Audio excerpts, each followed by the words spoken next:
Hello everyone and welcome to Guided Reading. I hope you had a lovely weekend. This week we're going to be looking at pages 18 to 24 and today we'll be doing a vocabulary discussion and a predict activity.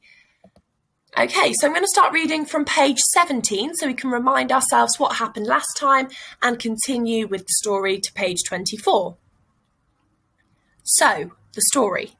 One day Septicemia has been doing her washing, or rather her slave, Put-upon, has been doing the washing, and she hangs it out to dry on a rope stretched from the Garsleys' balcony across to Trendia's balcony.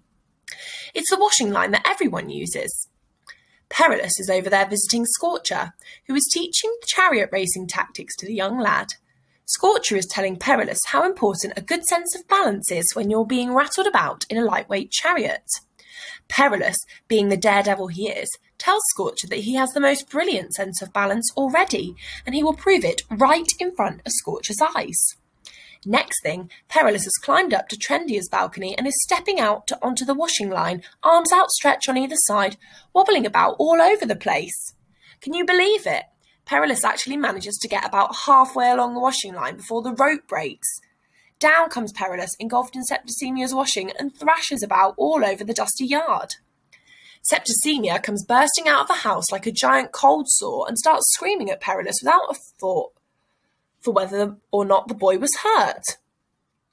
"You stupid, stupid, stupid, stupid, stupid. Yes, all right, Septicemia, I think we've got that bit. Stupid boy. Look at my filthy sheets and I shall have to wash them all over again." "Oh, really? Is that so?" "Hang on a minute, Septicemia.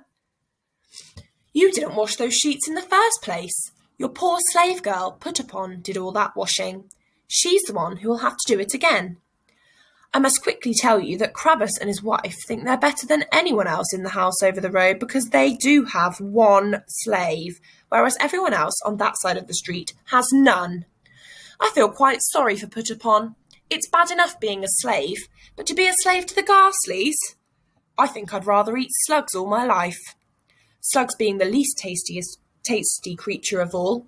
Give me a bit of dead squirrel, I'll be your friend for the rest of my life. Well, a week at any rate. Anyhow, that's what happened with the washing line. Daredevil Perillus, that's my boy. I mean, he actually got halfway across without losing his balance. He would probably have made it the whole way if the line hadn't broken. And so there we have it. Perillus wants to be a charioteer, just like Scorcher, who is yet to become one himself. Hysteria wants Scorcher to fall in love with her. Chrysis wants his son to follow in his footsteps and have an office job. And I, Corvus Maximus, Intelligentissimus, would like another biscuit. Thank you very much. Quack! Chapter 3. The Kiss That Changed the World. It was pretty quiet after that for a while, apart from the noise of Septicemia screeching at Put-upon and telling the poor girl to get a move on or the sheets would still be wet that night. What do you mean, so what? You don't understand, do you? Septicemia and Crabbus have only got one set of bed sheets because, like everyone else on that side of the street, they're poor. They only managed to get a slave girl because she came cheap. The poor girl is boss-eyed. The Garsleys don't even pay her. They just feed her scraps and make her sleep with the dog. That's Rome for you. Like I said, things were quiet, so I decided to hop across and go and see my pal, the inventor, mad as bananas. He's completely bonkers, in a nice way. He made me this thing with an oil lamp. It's like a carousel, and the heat from the lamp makes it rotate, and hanging from the carousel are little metal cloud shapes. When you light the lamp, the clouds go round and round, and they throw big cloudy-shaped shadows on the walls of the room. It's the sort of thing you might give to a little baby. Not a blooming great big, grown-up, black as soot raven.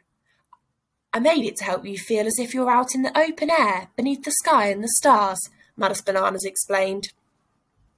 That's lovely, and you are most kind, I answered, and gave a little bow of thanks and clacked my beak.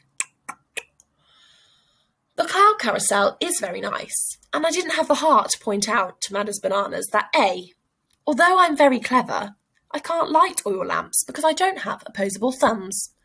I have non-opposable wings, which are only good for flapping about, so I would have to get someone else to light the carousel for me. And B, when it gets dark, I don't like oil lamps anyway. I stick my head under one wing and go to sleep.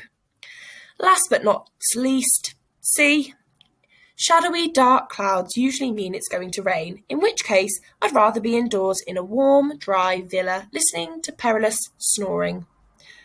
I know, sad, isn't it? He's only 11 and he snores. But that's Mad as Bananas for you. Helpful, kind, and bonkers. Anyhow, he's been inventing again. He keeps making all this stuff. We've never seen anything like it. He's grinning from ear to ear, so obviously he's very pleased with himself. Okay, so we're going to finish reading there and move on to our vocabulary activity. So I would like you to look up and write down a definition for these words. So on page 20, you'll find the word filthy. Page 22, the word screeching. On page 23, the word bonkers. On page 23 again, the word clacked. On page 24, the word grinning. So you need to look those words up in a dictionary and write down the definition. Now the answers are on the next page, but I won't show them to you yet. So the next activity is to write a prediction about what will happen next. And here's some questions to help prompt what your prediction, so what you think will happen next. So, do you think that Scorcher will fall in love with Hysteria? Do you think Perillus will follow in his dad's footsteps and work in an office when he grows up? What do you think Mad as Bananas will invent next? Who do you think he will give his next invention to? So think